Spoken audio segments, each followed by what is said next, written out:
right, cool. So I think should be squared away. All right, so everybody, welcome to the Martin Luther King Day event here that we're hosting with the National Organization of Black Law Enforcement Executives. I'm just going to give a brief history of Noble and here in Minnesota and kind of the state of things, and then we'll go ahead and get into our forum after I introduce our panelists. The National Organization of Black Law Enforcement Executives, is a organization that has over 3,000 members around the world. Noble is a very good, progressive organization. In Minnesota, we had our first chapter that started in the late 90s. And then that chapter went dormant, and then we restarted it back up in 2015. I am the president of the Minnesota chapter. Founding members in Minnesota was Chief Blair Anderson, obviously Commissioner John Harrington, former Ramsey County Sheriff Jack Sarir, Francine Evans from the federal side of the house, Mr. Burris from the federal side of the house too, Debbie Montgomery. Everybody knows Commander Montgomery. So we've had a very good run here in Minnesota. Currently in the state of Minnesota, and we always start off our forums with some numbers. On this Martin Luther King Day, this is the first time since 1992 where neither of our major cities have had a Black police chief. I'm going to say that again. This is the first time since 1992 where neither one of our major cities have had a Black police chief. Currently, right now, we only have 3 municipal police chiefs. So that's Chief Anderson, the St. Cloud police chief, and I'm going to do their inductions here in a second. Chief New, who is the Egan police chief, and then Chief Eddie Fazell. Chief Fazell is not on here, obviously, because he is up for consideration for the U.S. Marshal. So his public appearances are delineated right now as he goes through that process. So that's where we're at in Minnesota. Right now, we got less than 200 Black cops out of around 11,000. We have been losing Black officers. We have not been gaining here in Minnesota. So that's something that we really have to work on. So with that, I'm going to get to introducing our panelists. First off will be Minnesota Attorney General Keith Ellison. Keith Ellison is a trailblazer. I've known Keith going back to the early 1990s in North Minneapolis, where we grew up. Keith was elected to Congress, Minnesota House of Representatives. He is the first African-American to win a statewide office, partisan office. So Keith is a trailblazer in many respects, and I can say from my personal experience with the Attorney General, everything that he's ever told me that he was going to do, he's done. So I have a great deal of respect for Attorney General Ellison, even though we might not always agree on stuff, but Keith's always been there, and he's always been a supporter of Noble. Next is my boss, Commissioner John Harrington. Chief Harrington, our commissioner, has been police chief at the city of St. Paul, Met Transit. He's also been in the Minnesota State Senate. He is currently the commissioner for the Minnesota Department of Public Safety.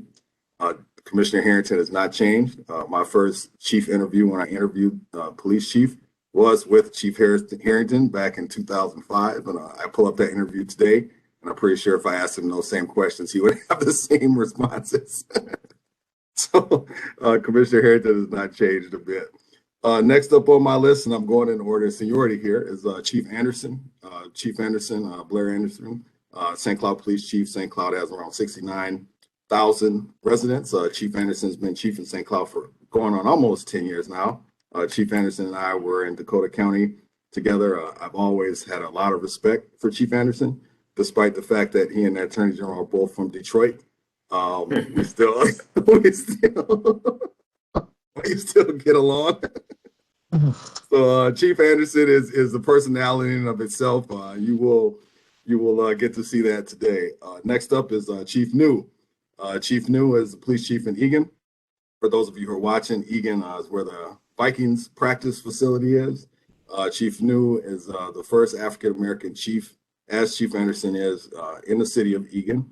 Chief New is a pioneer and is all right. Chief New does hail from the city of St. Paul, the capital city here in Minnesota. And when you always say somebody's home, they always get a nice smile on their face, right?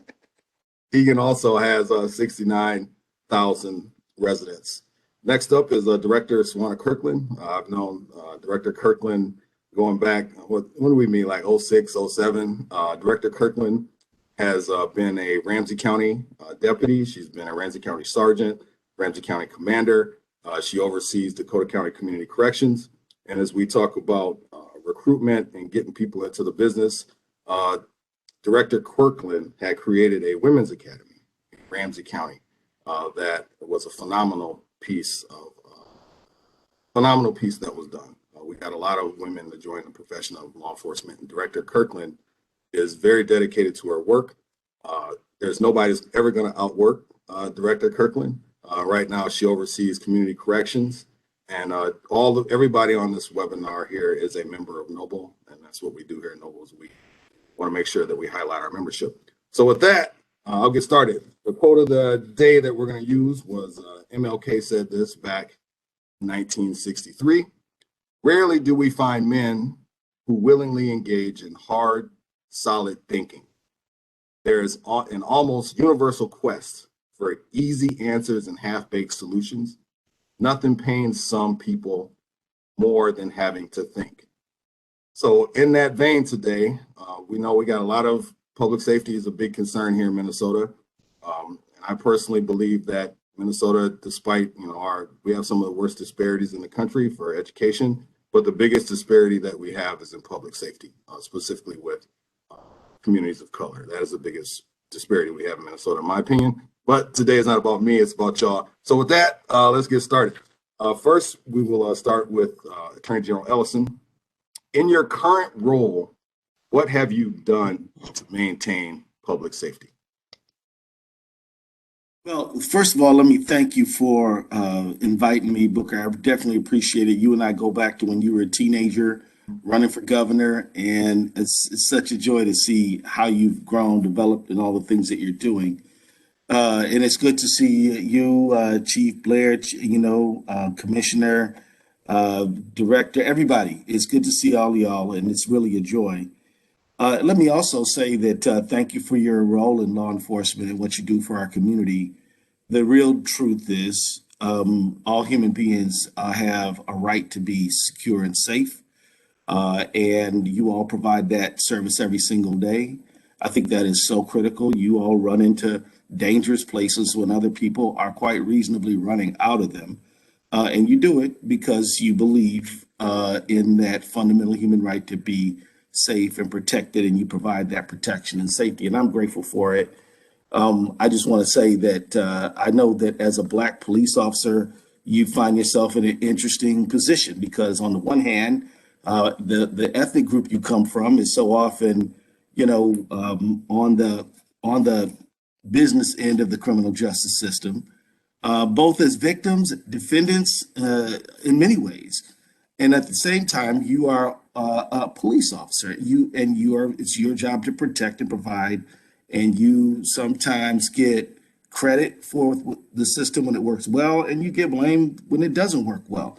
And you probably all have found yourself at one time and another in your career where you're feeling like, okay, I'm Black and I'm a police officer.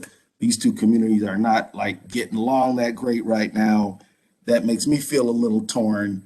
And if you've ever felt that way, I just want to tell you that thank you for making the sacrifice. Thank you for sacrificing your ease and comfort for our sake. It is important what you are doing. You deserve our support. You deserve our respect.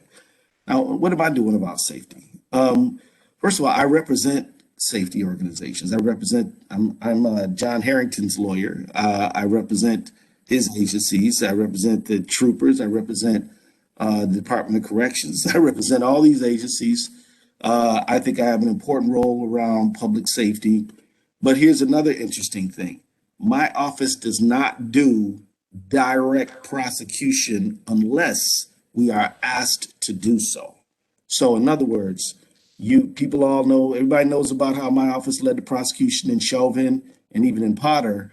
But here's one thing you may not know. I didn't ask for those cases, and it wasn't my responsibility to do them. Mike Freeman asked our office to intervene, and so we did. I believe that it is important for everybody to obey the law. But somebody said, you prosecute a police officer. I said, I never prosecute a police officer. Never in my life have I ever prosecuted a police officer, because all them people was fired before I ever met them. And so that's just a fact. Before I ever met them, the administrative process spat them out and then they had to deal with some other kind of consequences. But that's just a fact, and it's important. It broke my heart to have to be involved in the Chauvin case. I don't know if you saw my outward comments after the case, but you didn't see me celebrating. Why? Because somebody who was sworn to protect and defend George Floyd killed him, and that is a shame. And I did it in part because I think it's important for your badge to shine brightly, and that you should not be having to stand next to the thumpers and the bullies and the racists. Those people should be weeded out. And I was never prouder of Madera Arredondo when he stood on that witness stand and he testified, that's not our values, that's not what we do, and they're not of us. And I thought that was great, and I thought it took a lot of guts and it took a lot of courage, and I'm sure that he had some blowback from it. But it was necessary if we're going to turn the corner. Now, the other thing I want to say is that if you look at the ways that we want to improve police-community relations, one of the best ways is to diversify the department. It's not a panacea. It won't solve every problem, but it does help.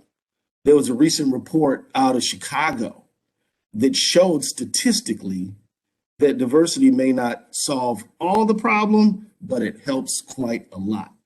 And so we should be in the business of recruiting African Americans to join the police department. It should be something that we're doing. If you think I can help do it, I will do it. I've attended graduation ceremonies for officers and troopers. Will continue to do so. Believe that it is critical to do so. I also believe that it is important. And actually, John Harrington and I co-led a task force on reducing deadly force encounters, where we learned quite a lot. And that report we over the course of months, we met, we incorporated a lot of input, a lot of feedback. We went all over the state. We went to Indian country. We went to southern Minnesota. We went all over and we learned a few things. One is that most deadly force encounters with police don't happen in the Twin Cities. They happen, majority of them took place in greater Minnesota. We also learned that almost up to half of deadly force encounters are people who are in a mental health crisis. So maybe we need to have some dual responses, as St. Paul has been working with, and Minneapolis is starting to work with more. And we also learned that officer wellness was a critical issue, but that some officers were a little bit reluctant to talk about how they felt, to get as well as they could, because they feared that anything they said could be held against them in a civil lawsuit. So these are all problems. So I'll stop right there. But thank you. So I just want to follow up real quick, and then I'm going to go to the commissioner. The one thing you said about being asked to do prosecutions. Right now, we got people in these cities who are saying that their local prosecutor is not going after these folks.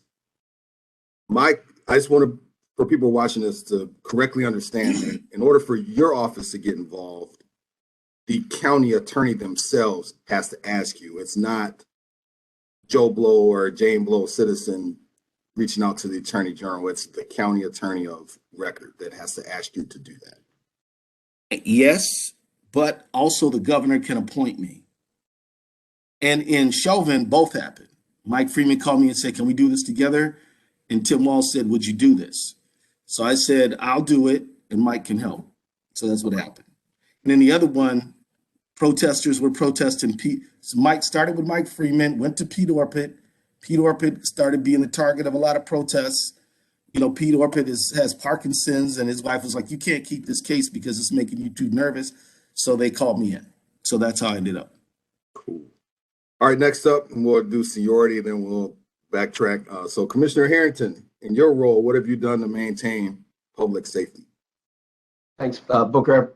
I appreciate once again to be here with friends and colleagues and from way back. And yeah, I think by the amount of gray hair I've got, I probably I may be the eldest in this group, which is a very strange place to be. I still have very fond memories of arriving in St. Paul in 1977 to try out this idea of being a cop out of the south side of Chicago. So I'll start with actually a statement I think that it's important for us to think about here, and it'll lead to where I conclude. We must learn to live together as brothers or perish together as fools. I came into a department that highlighted community policing and highlighted partnerships. And in my current role, and the Attorney General has started down that conversational line, one of the first things we did that I think we did really that has maintained and is going to enhance public safety is the Deadly Force Encounters Working Group. I just want to give a huge amount of credit to AG Ellison and then my staff, Nicole and others who worked on that. It was a third rail issue. Everyone and their brother told us, don't touch this.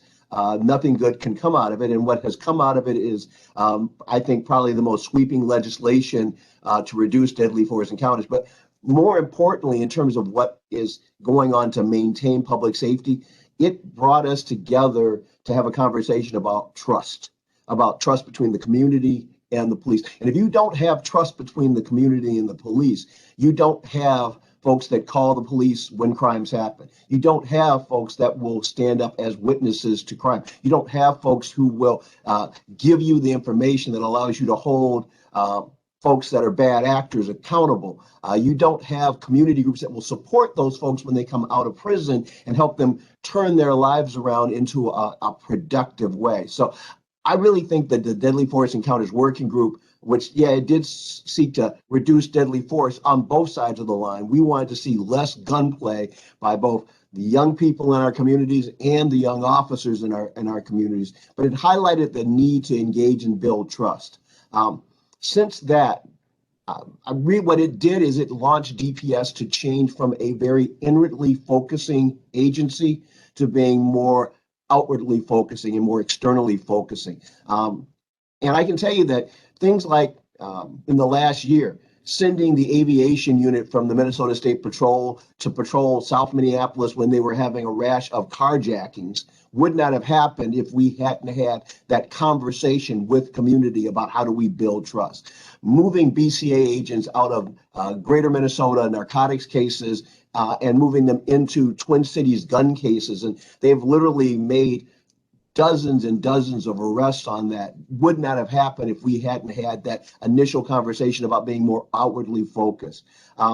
Pulling in the Department of Homeland Security and Emergency Management so that we could plan together both for the trials, for the protests, and to make sure that we were ready so that the arsons, the looting, and other things that happened in the Twin Cities in the wake of George Floyd didn't happen after that. All of those things I think, are direct results of the idea that we are all in this together, that we as a community, whether you are in greater Minnesota, in farm country, or in the Twin Cities, if you're in the urban core, or you're in the, or out there in the suburbs, we are all in this together, and we have to recognize that. The more we do, I think the better off we will be in terms of being responsive to these new crime trends that we are seeing right now. Thanks, Commissioner. Chief New hails from the city of Egan. So what have you done in your role to maintain public safety? I want to echo a little bit of what Chief Harrington said, but before I do that, I also want to thank you, Booker, for putting this together. This is always a nice opportunity to get together with some of my peers in public safety to talk about the challenges we face and the things we've done. So thank you for putting this together. But, I want to echo what Commissioner Harrington said. Sorry, I grew up as in the middle of my career, he was Chief Harrington, and now Commissioner Harrington. He's worn a lot of hats during the course of my career and been very influential for me. But nonetheless, the word trust. I know, being the chief in a suburban department, obviously we didn't experience or have the impacts that Minneapolis or St. Paul had, but we need to be part of the conversation and partnerships that we developed with our neighboring agencies out here in Dakota County, as well as expanding beyond that and touching or partnering with some of the Hennepin cities such as Bloomington, to address challenges that we're spurring up, or St. Paul, in preparation for trials and whatnot. Those were all things that we did, over the last year to maintain public safety in our community. But more importantly, I think the most important work we've done here in Egan is really,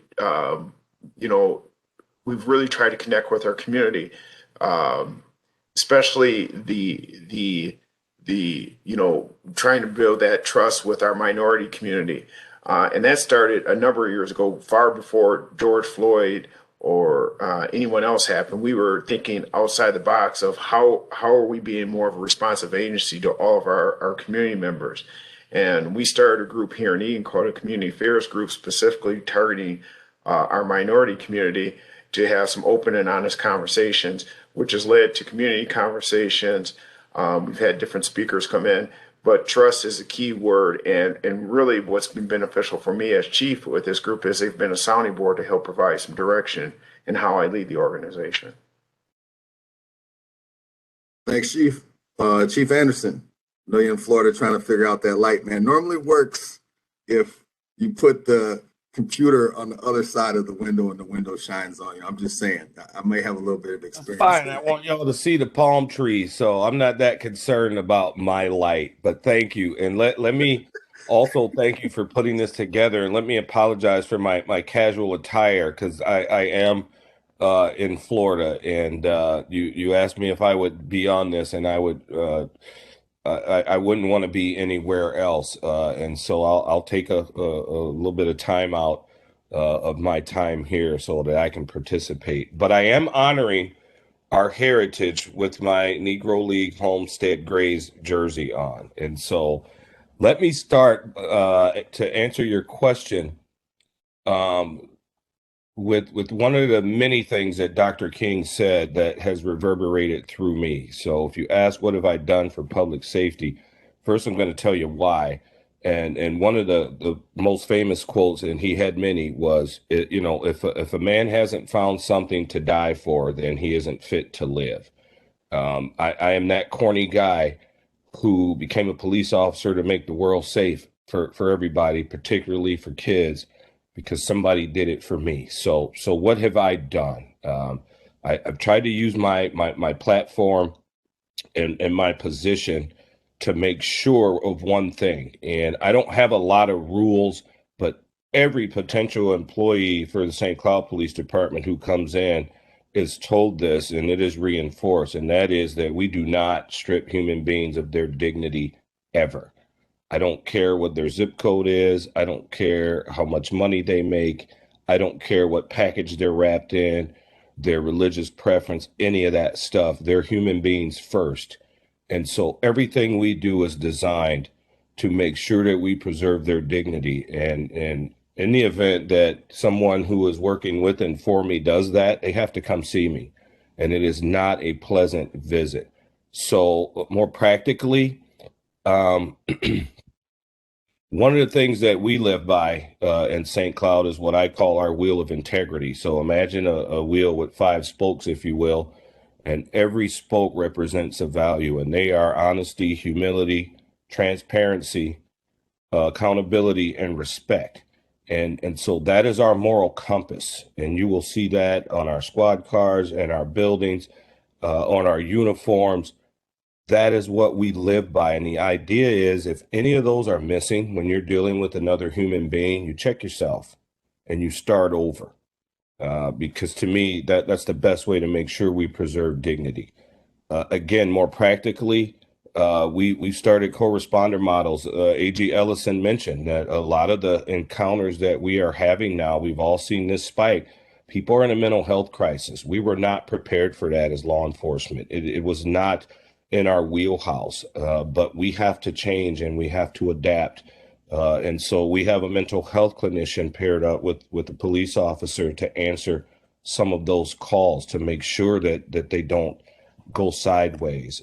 We have youth programs in St. Cloud that are based on early and sustained intervention for at-risk youth, both male and female, because we don't want them to become clients of ours, and we don't want them to only see us when they are in crisis. right? There's a human being behind that uniform and that badge. And I realize that uniform and that badge represents a lot of things for a lot of people, right? To some, it's a symbol of sacrifice and of service and all those noble things. But to others, it's a symbol of oppression. It's a symbol of a time where, fairness wasn't even in our lexicon for people who looked like us. And so we understand that we're still trying to combat some of those issues and some of those attitudes. And so for me, I just try to take a comprehensive and humanistic approach to this. And it's not always easy, but it is certainly doable. And again, for me, and I'll be quiet, that starts with whom we hire. Our hiring process is arduous, and you're not getting in just because you applied and on paper you look like a great candidate. And so I'll end with this one for that question. I ask every potential St. Cloud police officer 3 questions. The first one is, why do you want to be a police officer? And I better hear something more than, well, it's a good job, because that's strike one. And I've heard that. The second question is, what have you done in furtherance of that goal? And as crazy as this sounds, I've heard from candidates, potential candidates, well, I watch Cops and I read Soldier of Fortune. Well, that's strike 2. The third and most important question is, do you volunteer? And if the answer is no, they don't get hired by me. I don't care how great they look on paper. And the idea is, if you've never done something for someone else who can do absolutely nothing for you without expecting anything in return, I cannot use you. You won't do well in this profession. So that's a thumbnail sketch for at least for me to try to answer your initial question, and I'll try and get my light better here. So next up is Director Swana Kirkland. In your role, community corrections, what have you done to maintain public safety? Thank you, Commissioner Hodges. Again, like the others have said, thank you for putting this together. Thank you for asking me to be a guest on here and represent community corrections. I'd be remiss if I didn't talk about the women in this state who are standing up work and doing phenomenal work to keep public safety as a priority. And so Chief Deputy Tracy Martin, Major Dewana Witt, Captain Brooke Blakey, Commander Alice White. We have retired Sergeant Jan Galloway, Gwen Gunter, and there's more of women in this state that are doing this work. And so again, we're proud to represent, as you said earlier, there's less than 200 Black law enforcement officers here in the state. And then when you dwindle that down, there's even less women. And so again, an honor to be here and speak and be the voice for us all. Every day, Dakota County is supervising about 4,500 people on probation. 250 of that population is youth. And so again, it's making certain that we're identifying and looking for those triggers. And then when we see those triggers, those red flags, to work very closely with family and community. Again, providing those resources and really looking to the community and the family to help us help their family. And so we use a lot of our resources for our most highest risk clients. We use a whole family approach where we're not just working with the client, but we're working with the entire family. We're identifying needs that speak to housing insecurity, food instability, employment, wage inequities, all of those things that we're doing on a daily basis to make sure that our clients are successful. I want you to know as well, though, is that public safety is a priority, and we are taking people into custody. We are taking people into custody that can't abide or obey by the conditions of probation. And that is a priority for Dakota County Community Corrections. There are directors across the state of Minnesota that are standing up similar programs and processes and making certain that as community corrections go, that we are playing an integral part in public safety. And that when public safety is in jeopardy, that we're all hands on deck. And we're making certain that we are partners in restoring public safety. I'd be remiss if I didn't talk about my role at Ramsey County and the work that I've done there, as you mentioned earlier, with the Women's Academy that has been featured across this state and then across other states. And so it's been an honor and a pleasure to be able to create pathways for women to just get involved and get exposed to public safety in general. And so for them to be successful in whatever it is that they choose to do. And so it's also an honor to be an educator. And so that gives me the opportunity to teach and guide our future public safety leaders. And so again, Dakota County moving from a conditioned base model to more of a successful early intervention and prevention model is what we're focused on. Cool. All right, I'm coming back to you. So for the second question today is, in your role, what could the legislature do to assist you? For those of you who are not from Minnesota, this year, every office is on the ballot. Our whole House, our whole Senate, all the state constitutional officers, everybody's on the ballot. This is a policy year for the legislature, even though we have a significantly high surplus. So what can the legislature do to help you in your role? More equitable funding, hands down. We need more funding to stand up resources and programs to deal with the very complex issues that our community and clients are facing. And so again, with the increased mental health concern and crisis, those resources, they need to be plentiful. And you know, the model, the formula that is being used isn't making those sources or that funding equitable, especially for the CCA counties, so the Community Corrections Act counties that are in the metro. We need more resources, more funding to do the work that we need to do. Again, it's the mental health calls, the mental health clients, they are increasingly rising, and we have to be able to meet people where they're at. And unfortunately, with the funding model, it's not working. Thank you. Chief Anderson, in your role, what can the legislature do to assist you? Oh, I'm so glad you asked me that question, because I actually was just on an email with Senator Dietzig, and there is a bill that has been introduced. And I know I've been a particular pain in the rear end at the State House. I think I've testified at least 3 or 4 times in the last 6 or 8 months.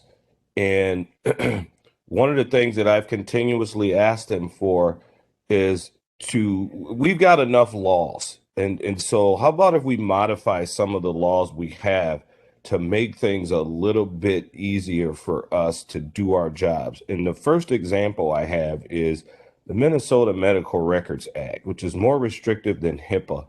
And it is a huge inhibitor for law enforcement to share information with social services or with care providers, be they mental health care providers or even physical health care providers. And Senator Dietzig actually sent me a draft that is going to, if this passes, is going to be extremely beneficial for us to be able to share that information. And the reason why I was hammering on that issue is a lot of the people we encounter that are in crisis are dealing with several entities, right? Whether it's social services or mental health care providers, what have you. And we've got these people on a merry-go-round because we can't share information. And so one of the things that we did was put together what we call our community action team in St. Cloud, and that is made up of Stearns County Public Health, members from the bench, help guide the steering committee, probation, law enforcement, healthcare, and we actually look at the people that we encounter most frequently because it's the same list of folks, and we have been able to funnel them and get them to the right service provider to get them off that merry-go-round so that every 3 days we're not going back to the same place because somebody's in a mental health crisis and they're not getting the care that they need. The other thing that I've asked them for are permanent funding sources for our co-responder models. Whether we like this or not, this is going to land in our lap because we're kind of at the end of the catch basin as law enforcement. We're going to have to continue to deal with people that are in a mental health crisis, and it's just difficult to grow and expand those programs when you're living and dying by whether or not you get a grant. And so I think we have the resources, but they should be funneled towards a permanent funding source for us to grow and expand our co-responder models.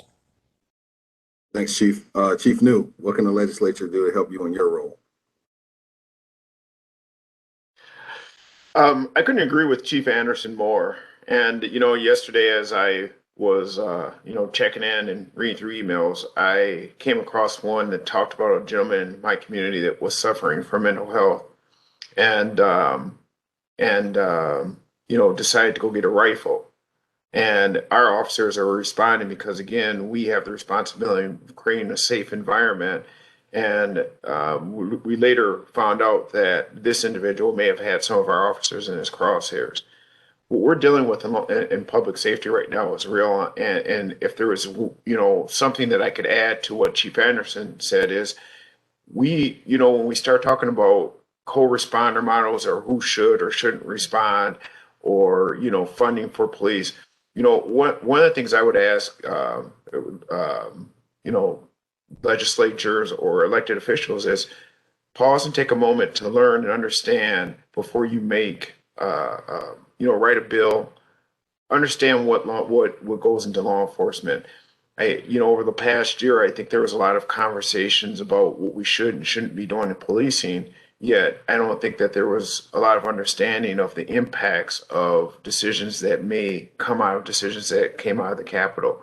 So, I just simply would say just a clear understanding with regards to what it is we do in policing, sit down and meet with your chiefs. I spent time with my representatives and senator here in Egan and had countless conversations about some of the decisions and things that were being proposed down at the Capitol. And then, I could go on and I'll pause there because I know you have some other questions, Commissioner, that you want to get through. So I'll just keep it brief. Cool. Commissioner Harrington, what can the legislature do to help you in your role?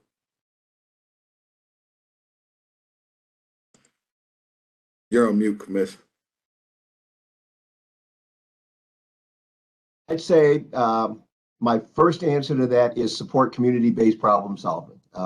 Things like GVI, the gun violence interrupters in Minneapolis, have been just a godsend to try and reduce violence, and they need more funding than they have had. So CJ Jessup Second Chance Group, another really great group that worked with us during the Potter trial and has done some just great community work. I would add on to that Mother's Love and some of the others. I think if we can find longer term funding streams for them, we will find that they are great partners who will be out there good days and bad. And the idea that we can expect them to do that without any funding or with them spending most of their day just trying to raise money is, I think, not it's not going to serve us well. Second thing I'd like to see them do is support recruiting efforts. We are seeing a drop off in folks joining police departments, corrections departments, and fire departments across the state of Minnesota. And we have to change the narrative that public service, and in particular, public safety, public service is an honorable and a desirable place to go and work. And we're watching the bidding war for departments right now, trying to just keep who they have in their department. So I'd love to see the legislature do more with that. Help us support the character-based hiring process that you and Sheriff Bostrom put together. It is not enough for us just to get the numbers in the door. We have to get the right people with the right attitude and the right ethic to come into the door and do the work, because it is tough work. And the last thing I would say is help facilitate more mutual aid across jurisdictions. We saw during this last year jurisdictions that are very, very skittish about coming to the aid of other agencies, and we as a state have had to pull them together. But some of those issues are like Blair's issue with HIPAA. Those are legislative issues about where the liability is going to be and things along that lines. We're going to be all in this together. I'm going to need all of us to be able to grab that rope and jump in. And so the legislature could help us with that also. Thanks, Commish. Attorney General, what can the legislature do to help you in your role? Well, I agree with all that, especially funding some of these crime prevention interrupter groups, which have worked well with folks like Charlie Adams and others. I think that is an important effort. We should build on that to fund the dual response stuff that Blair mentioned and others did as well. And I just want to say that Director Kirkman mentioned, look, it is a fact that we have a homelessness problem. It is a fact that we need to invest in other social supports that can keep people out of unpleasant interaction with law enforcement. And that has to do with education and housing and mental and physical health. Those things need to be funded too. I think they augment and make the job of the police officer a little easier, because right now we got officers going through clearing out homeless encampments, which I don't even think is their job really, but it could be. But I just think that if we had other supports in our societies, it wouldn't fall into the lap of law enforcement so often. Let me tell you this. I also would like, you asked me what I need the legislature to do to help the AG's office out. I believe that we got a real serious problem, particularly with reservations and other parts of our state with sex trafficking. We need more prosecutors to do that. I can tell you that we help back up all 87 prosecutors in the state, county prosecutors in the state. We need more people to do that. I could easily put 10 prosecutors to work and keep them busy now, based on just the demand that we have around the state. Some of the bigger counties, Stearns County, Hennepin, Ramsey, those, St. Louis, they can handle their own problems. But even for some of those, we do their criminal appeals. So we don't have enough criminal prosecutors. We'd like to do some things. One of the things that came out around the Line 3 pipeline is there was some reverse stings. And, the companies cooperated, people cooperated, but there were folks trying to traffic women in connection with those places. We feel we could do more, but we need support to do it. So I agree with everything everyone said from the standpoint of the AG's office, all that stuff. Plus, we'd like to hire some more prosecutors. I could put 10 to work right now. Thank you. So I'm going to take moderator's preference, and this will be the last question. But moderator's preference, what I would like the legislature to do, support public service. Police officers, teachers, nurses. Those three professions right now are all at a tipping point. And we need our elected officials to support them. And that is free. Everybody else, everything said good, costs money. Support public service, because ultimately at the end of the day, we're all dependent on somebody for something. And if people don't want to do these jobs, that's going to be problematic for all of us in terms of public safety, because not just law enforcement, nurses play a role in that and teachers play a role in that. So with that, this will be our last question, because I know this is probably the question that people most want to hear. So we'll start off with the commissioner. There is a general feeling among Minnesotans that our state is not as safe as it once was.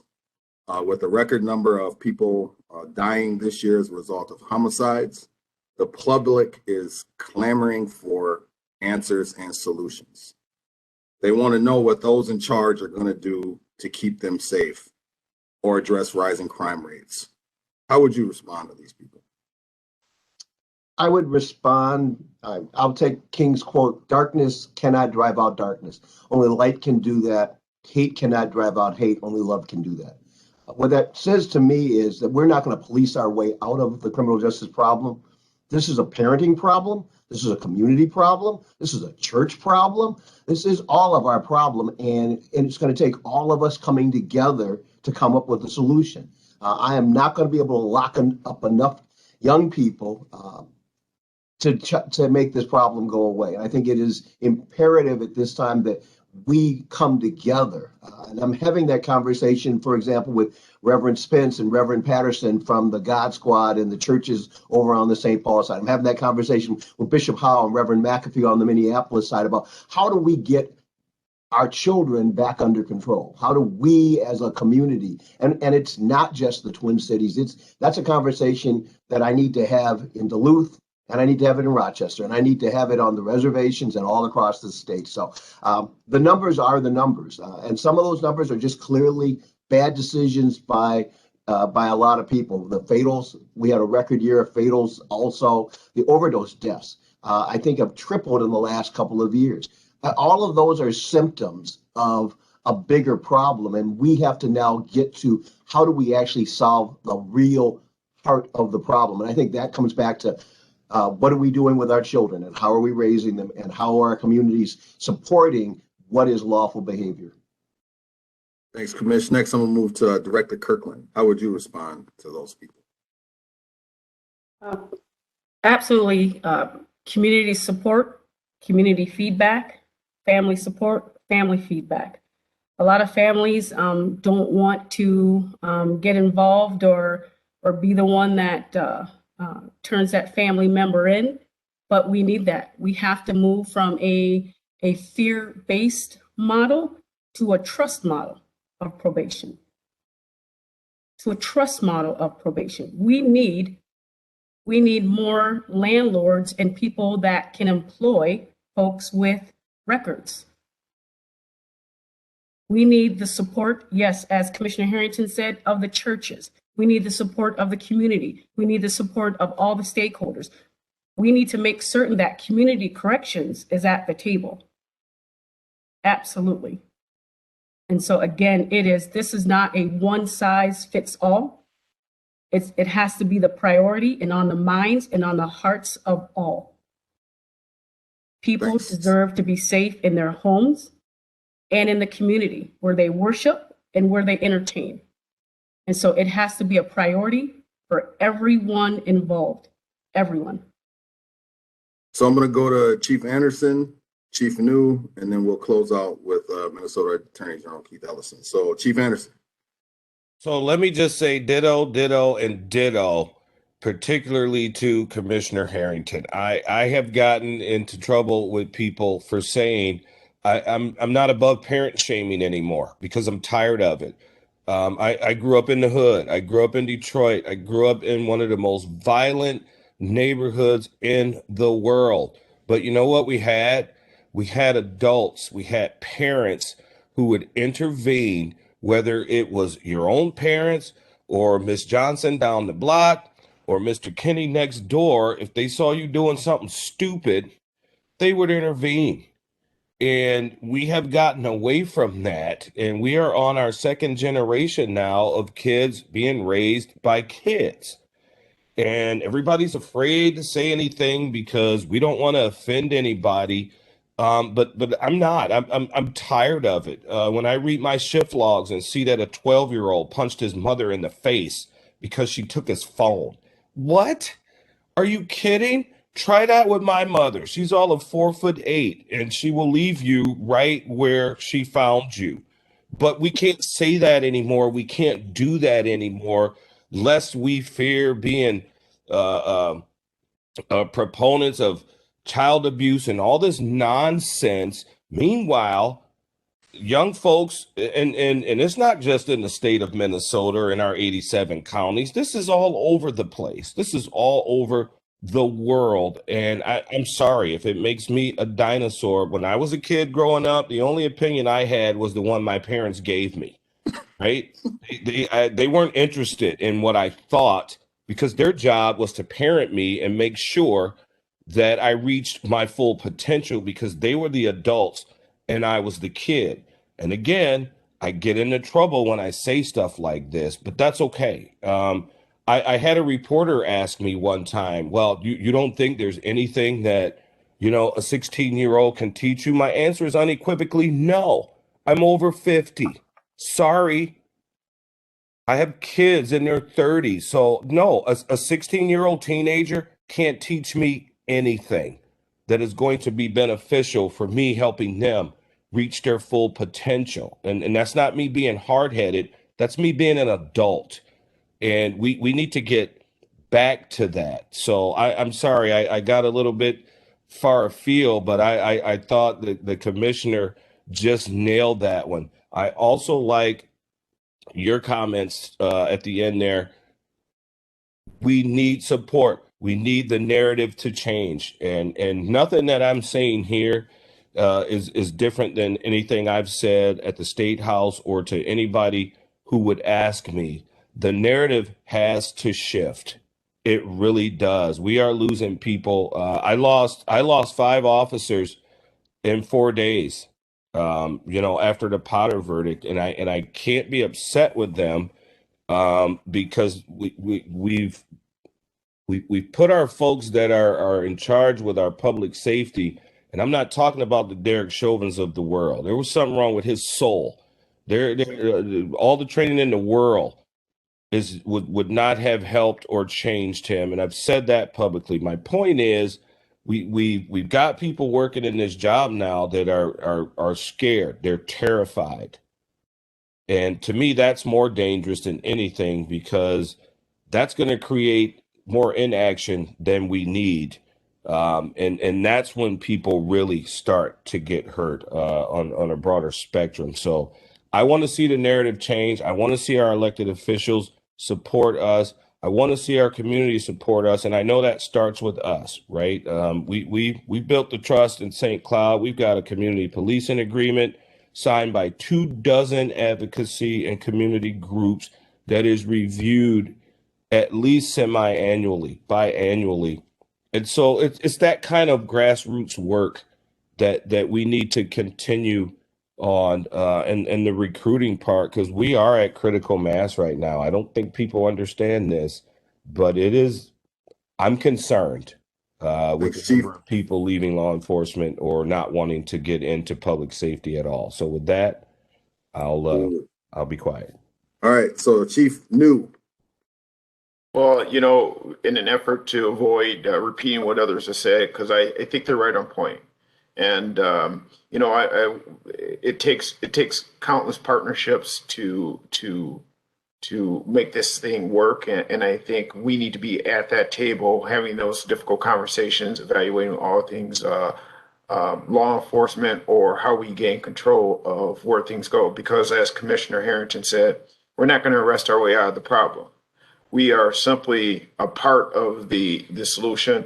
And I believe we are part of the solution. I think back to my work as a school resource officer many, many years ago, and what was in my career been some of the most powerful conversations I've had is when young people come back and say, "You made a difference in my life, and I heard the message that you were giving me."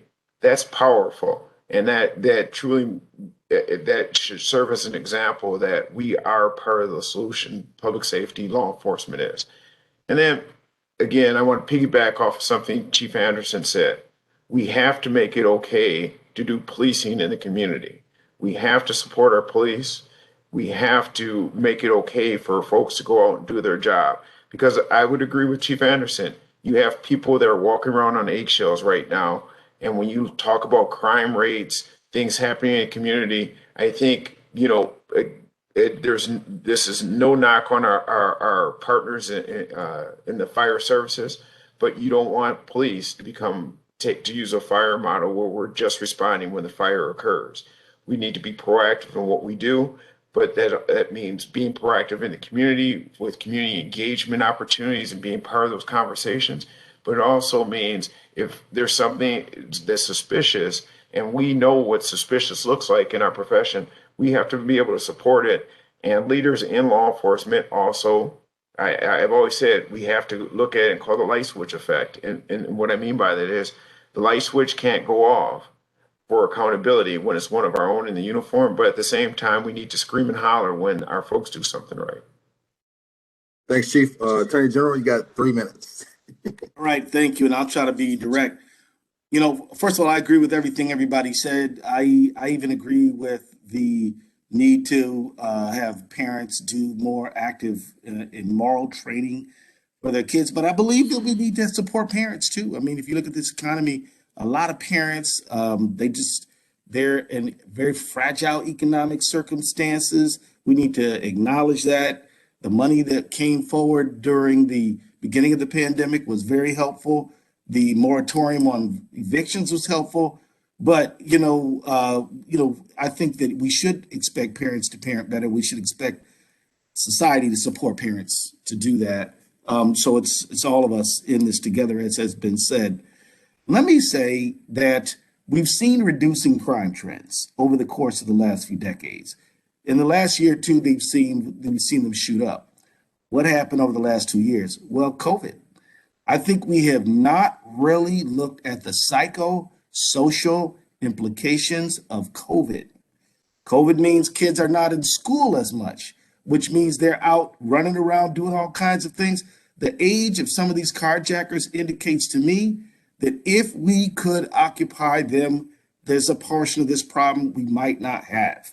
I think also that we have got to understand that the psychosocial impact of COVID makes people hurt themselves and hurt others. Alcoholism's up, as Commissioner said, opioid abuse is up. We need the legislature to work with us on opioid abuse. And we also need to recognize that even road rage incidents are up.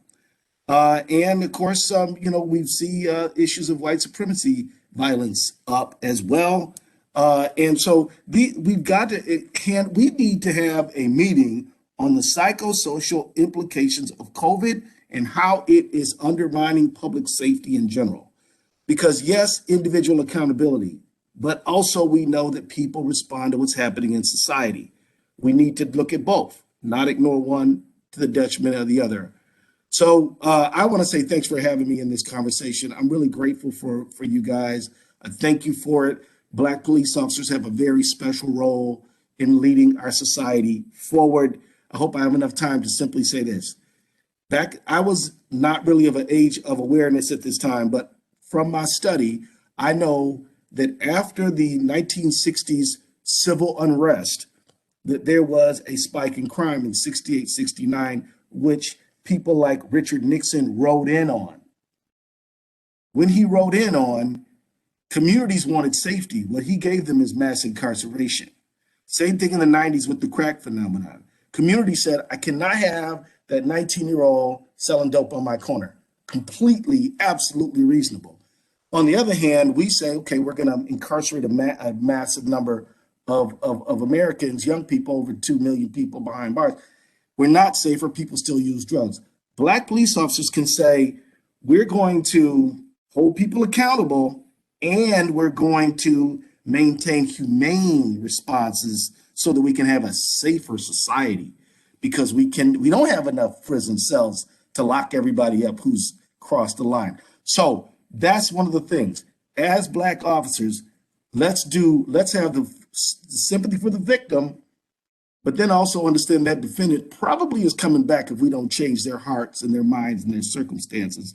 Let's blend the two and come up with those right answers. And if you want to have another conversation, number 2 on this dialogue, I'll be there.